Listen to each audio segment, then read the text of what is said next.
Welcome back to Echoes of the Unseen, the podcast where real people share the nightmares they've lived through.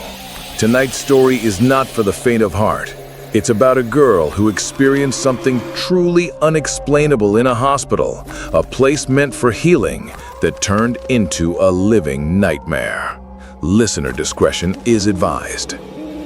Hi, my name is Rena.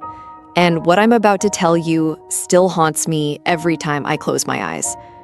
This happened 3 years ago, when I was admitted to a hospital after a minor car accident. What was supposed to be a simple overnight stay turned into something I never thought I'd survive. It was a stormy evening. My mom brought me to St. Elora Memorial Hospital, a place just outside the city, old, quiet, and nearly empty that night. The receptionist looked tired. Her eyes didn't blink much, and she kept tapping a pen without writing anything. "Room 406, she said finally. "North wing." As we walked down the long corridor, I felt this strange chill, not from the AC, but like the walls themselves were breathing, watching. When we reached room 406, something felt wrong. It was too cold, too quiet, and there was a faint smell. Not medicine, something musty, metallic, like old blood and rain-soaked cloth. My mom stayed with me for a bit, but visiting hours were over. She kissed my forehead and left, promising to be back in the morning. I wish she hadn't left. I lay in bed, scrolling my phone. At 2:17 a.m., I heard footsteps in the hallway. Slow, dragging. I assumed it was a nurse doing rounds, but when I peeked outside, the hallway was empty, except the elevator at the far end was open, the light inside flickering. Then came the whispers. At first, I thought they were in my head, but no, they were real. A woman's voice, crying softly, saying something over and over again. I pressed my ear to the wall. "He's coming. He's coming." Then, silence. I didn't sleep that night. The next morning, a nurse came in. She was pale, barely spoke, and avoided eye contact. As she changed the IV, I asked, "Was someone crying last night?" She froze. "There's no one else on this floor," she said, without looking at me. I felt cold all over. Later that afternoon, I heard humming from the next room, room 407. I walked over. The door was slightly ajar. Inside was a girl, pale as chalk, her eyes sunk in deep. She was sitting by the window, humming a tune, an old lullaby. Her back was to me. "Hey, are you okay?" I asked. She stopped humming. Without turning around, she whispered, "Don't let him in." Then, the lights above me flickered. When I blinked, she was gone. I ran back to my room and locked the door. The second night was worse. At around 3 a.m., I went to the bathroom. As I washed my hands, I looked into the mirror and saw someone standing behind me. Tall, dressed in a hospital gown, face covered in bandages, blood seeping through. I turned quickly. No one was there. But when I looked back into the mirror, he was closer. This time, his hand moved. I ran out, heart pounding, and smashed the bathroom mirror with a chair. The nurse came in furious, but I didn't care. I begged her to move me to a different room. She just said, "Once you're in 406, you don't leave." That night, I didn't sleep at all. I kept my lights on, but even they flickered now and then. The next day, I decided to find out what was going on. I snuck out when the nurse wasn't around and found the records room. Old files, dust, cobwebs. But then I found it. A file marked Room 406 Incident Report. It was dated 1989. A patient, male, mid-30s, had gone missing, left a blood trail from the bathroom to the elevator. Body never found. But that wasn't the worst part. His name was scribbled over and over on the walls of the elevator shaft with his own blood. And then I saw a photograph. It was him, the bandaged man from the mirror. That night, I packed my stuff. I was going to leave, broken leg or not. As I limped down the hallway, the elevator opened on its own. I got in, pressed G. The lights flickered, the elevator didn't move. Instead, the lights turned red. A voice whispered from the ceiling, "He's waiting." Then, the elevator dropped, suddenly, shaking violently. I screamed, pressing every button. Then, it stopped. The doors opened. It wasn't the lobby. It was actually the morgue. Freezers lined the walls. One was open. Inside was me. Pale, eyes wide open, lips blue. I fainted. I woke up in my bed. The nurse beside me. "You had a bad dream," she said. But my phone showed it was 3 days later. My mom was crying beside me. She said I had been in a coma since the first night. "There was an accident in your room," she said. "They found you unconscious in the bathroom, bleeding. They said you might not wake up." But I knew what happened. I was dead for a while. I saw what waits on the other side of room 406. I don't go near hospitals anymore, and I haven't looked into a mirror since that day. If you're ever admitted to a hospital and they say room 406, refuse. Thank you, Rena, for sharing your story. Whether it was the trauma of her coma or something far more sinister, one thing's certain: hospitals are not always places of healing. This has been Echoes of the Unseen. Until next time, sleep tight. I've spent 17 years as a trauma surgeon. I've held dying hands, stitched up what most wouldn't dare look at, and walked halls where screams echo more than prayers. But nothing, absolutely nothing, prepared me for what happened in the West Wing of St. Jude Hospital. It was supposed to be abandoned. No patients, no staff, no light. But that night, someone, or something, was waiting. I'm Dr. Arman Hossein, and this is my story, a story I've never told anyone. Not until now. I was on the night shift that day, a cold November evening with rain lashing against the windows like claws. The ER was unusually quiet for a Friday, which should have felt like a blessing. But there was this unease, this weight in the air. Something wasn't right. Around 2:40 a.m., the power flickered, just a few seconds. But when it came back, Nurse Maya, who was on monitor duty, looked pale. "Doctor, did you authorize a transfer to room 313? I paused. That room hadn't been used in years. It was in the West Wing. Shut down after the fire incident in 2017, the wing had been structurally damaged, and rumors said it was haunted. Of course, hospitals are always full of ghost stories. I never gave them a second thought. That wing's sealed, Maya, I said. There must be a glitch.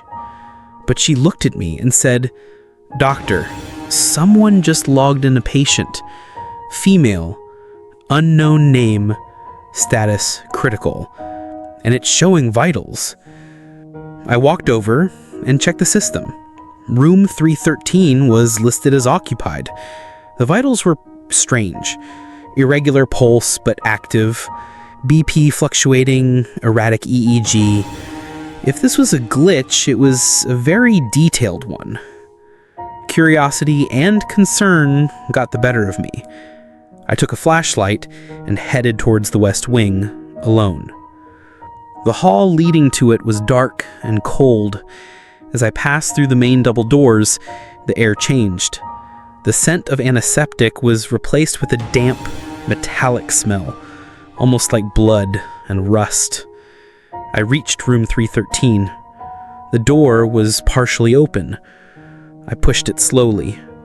It creaked, louder than it should have. Inside, the room was dim, but I could see a figure on the bed, covered in a hospital sheet.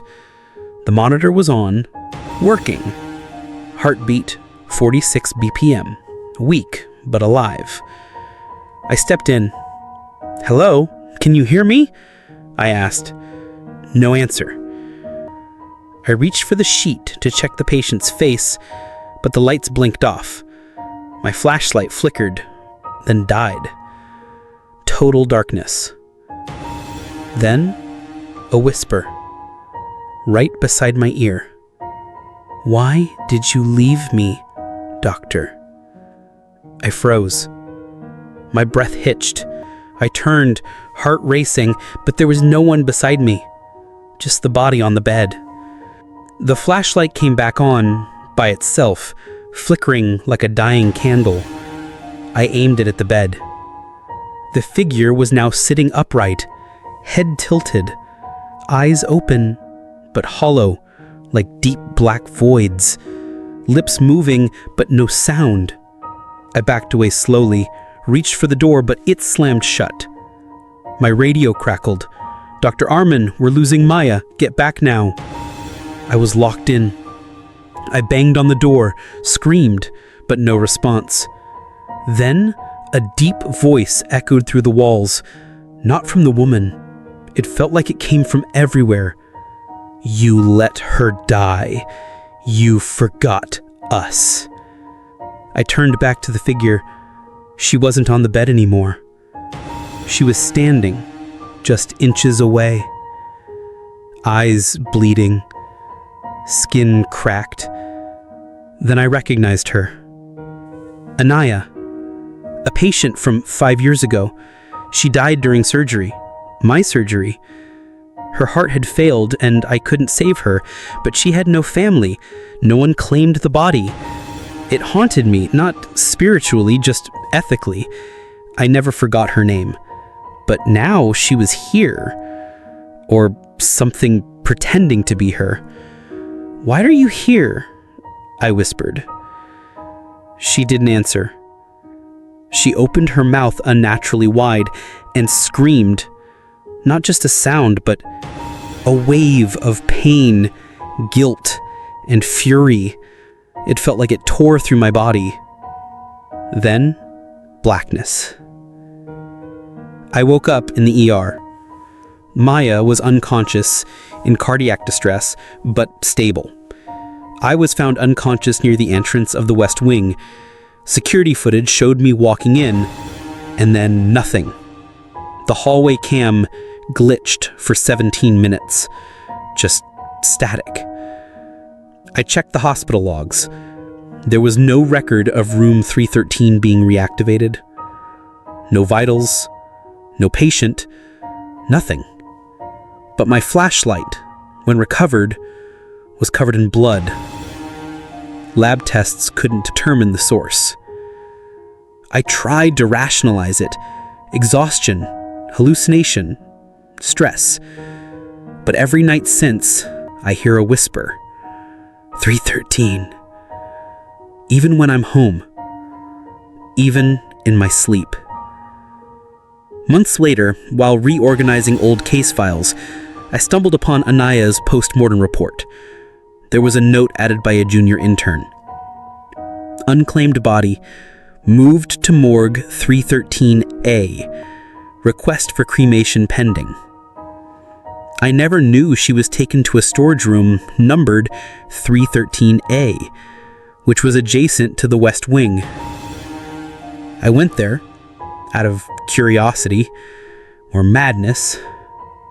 The morgue room was shut, but inside, I saw something scratched into the metal wall, barely visible. I remember the pain, and under it, a drawing, a rough sketch of me, my ID badge, my face. I never talked about this before. People would say, I'm crazy. Maybe I am. But if you ever find yourself in a hospital, walking past the West Wing, and you hear someone whispering from room 313, don't open the door. Not until you're ready to face your past. Because some mistakes don't stay buried. They wait, and they remember the 313. This was my confession. I'm Dr. Arman Hussein, and this was the night medicine met the unexplained. Thank you for listening. If you're still here, lock your doors tonight, because sometimes the past has a way of finding its way back. Have you ever wondered what true fear feels like? Not the kind that jumps at you from behind a movie screen or creeps into your dreams after a spooky bedtime story. I'm talking about the kind of fear that coils itself around your spine and doesn't let go. The kind that lives in your bones and makes the air feel heavier. The kind that makes you question what's real and what's not. I'm Arif Khan, and this is my story. A story I never thought I'd share. A night that still haunts my every breath. I've been an ambulance driver for over 14 years, and I've seen more death than most people could imagine. But nothing prepared me for the night I got a call from room 302. It was a regular August night, August 17th, 2021 to be precise. I remember the date because it was a full moon. The kind of night where the air feels weirdly still, like the city's holding its breath. My shift started at 6 p.m. I was stationed near St. Elora General Hospital, a place I knew like the back of my hand. I'd been assigned there more times than I could count. That night, however, felt different. Eerily quiet. No calls, no sirens, no accidents. Just silence. You see, in a city like ours, silence isn't peaceful. It's unnatural. Something always happens. A bar fight, a car crash, a heart attack. But that night, nothing. And that silence felt like the kind that comes before something. It was 2:17 a.m. when it happened. The dispatch radio crackled to life. Unit 54, respond to pickup. Patient awaiting transfer. Room 302, St. Elora Hospital. Destination, morgue, sublevel 1. I remember feeling a chill cross my back. My fingers hovered over the receiver. That room number, 302, didn't sit right. I knew that room. Everyone did. It had been sealed for almost a year. Rumors floated around. Some said a nurse died in there, others said she was murdered, others claimed she took her own life. Whatever happened, the room was decommissioned, officially turned into storage. Yet, here it was, clear as day on the dispatch. Room 302. Protocol said, don't question. Follow the job. So I did. I drove around to the rear entrance. Rain pounded the windshield like angry fists. Lightning flashed across the sky in violent streaks. Thunder boomed with enough force to rattle the steering wheel. When I pulled up, something was off. The security booth was empty. The lights flickered, like the hospital was running on backup generators. I grabbed the stretcher and stepped into the building. Inside, the silence was suffocating. The halls were dim. Emergency lights blinked in and out, casting long shadows on the walls. It felt like walking into a forgotten world, the kind of place that shouldn't be awake at this hour. I made my way to the stairs. Elevators weren't working, and climbed to the 3rd floor. That's when it started. The second I stepped onto the 3rd floor, everything went dead silent. Not even the storm outside vanished. Not a single gust of wind. Not a single drip of rain. As I walked down the hallway, the lights above me started turning off, one by one. Click, click, click. Each step I took was followed by another click behind me, like something was closing in. I reached room 302. The door was slightly ajar. No lights inside. Just shadows. I pushed the door open.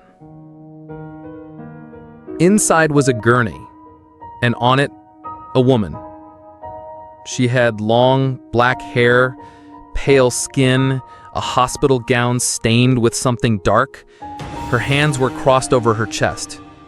She looked peaceful. Too peaceful. Then I saw the tag on her wrist. Catherine Alina. DOD, July 12th, 2020. Over a year dead. Before I could even process that, her eyes opened. Pitch black. Not dark, not brown. Black. Endless, bottomless black. She smiled. A slow, unnatural curl of her lips. "You're late," she whispered. My heart stopped. I wanted to run. Every instinct screamed at me to run, but I couldn't. It wasn't that something held me physically. It was like my mind was shackled. I watched my hands move on their own, wheeling the stretcher beside hers. She didn't move. I lifted her body onto the stretcher. Her skin was ice cold, but soft, like porcelain. The lights flickered violently. Then the door slammed shut. I turned around. She was gone. Only the stretcher remained. That's when I heard it.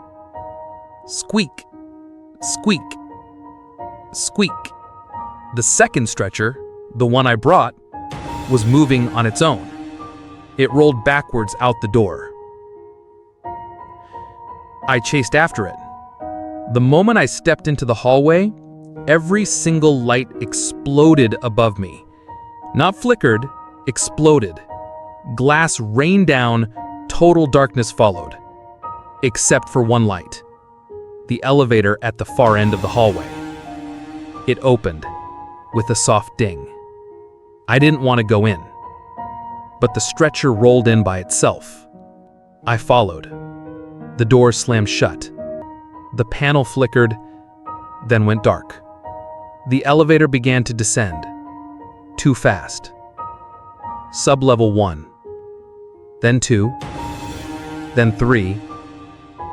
Then nothing. The panel went blank.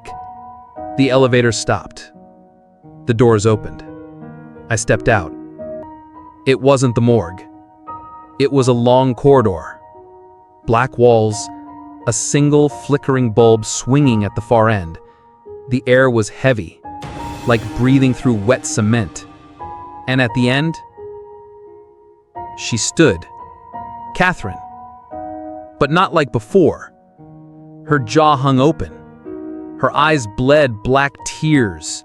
Her fingers twitched in unnatural spasms. She took a step. The hallway stretched. Another step. The stretcher rolled towards her. Another step. "You brought me out. Now you take my place," she whispered. I turned to run. The elevator was gone. Only a wall behind me. I screamed. I hit the wall with everything I had. Then, nothing. I woke up in my ambulance. It was daylight. Birds chirped. I was parked outside St. Elora Hospital. My clothes were dry. My hands clean. Had I dreamed it? Then I looked at the passenger seat. A hospital bracelet. Catherine Alina. Room 302. I ran into the hospital. Room 302 was sealed shut. Nurses told me no one had entered that room in over a year. Catherine had been a coma patient, died alone during the pandemic. Her body was never recovered. I checked my ambulance's dash cam footage. From 2:17 to 3:06 a.m., static. Except the last second. A frame. A woman's face. Black eyes, smiling. So if you were a paramedic, a nurse, or anyone working the night shift, and you get a call from room 302, don't answer it. Don't go looking. Some doors are meant to remain closed, and some passengers were never meant to leave.